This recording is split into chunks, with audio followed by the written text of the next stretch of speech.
So when I was reading John chapter 15, when I got to verse 13 where Jesus says, "There is no greater love than to lay down one's life for one's friends," it made me think of Alex Preddy, who was just recently murdered by ICE. So it made me think of him because he was seeking justice for his community in Minneapolis, and so he was out there protesting against ICE.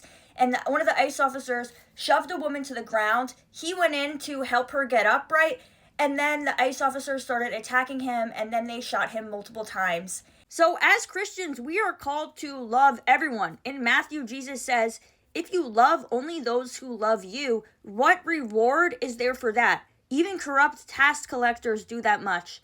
If you are kind only to your friends, how are you different from anyone else? Even pagans do that." And so then I read this article, which is talking about the first verse that I stated. It's called "The Politics of Belovedness" by Robert Williamson.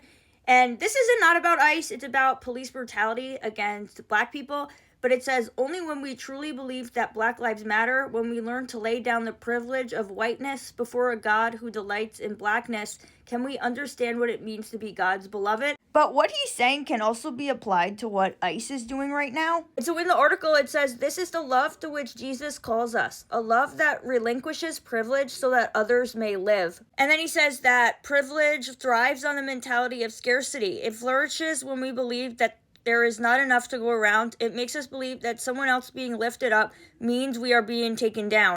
But when Jesus talks about abiding in his love in the Bible, this language of abide or dwell suggests that God's love is as abundant as the very air that we breathe. And so if you're white watching this like me, we have to realize that we can't keep uplifting white supremacy because God's love is abundant for everybody, right? And also, Jesus wasn't even white. We know that ICE is only deporting non-white people because Trump even said that, "Why can't we get some people from Norway, Sweden, Denmark? Send us some nice people, do you mind?" And so I believe that Alex Preddy was acting Christ-like by helping that woman who was pushed to the ground and sticking up for his community.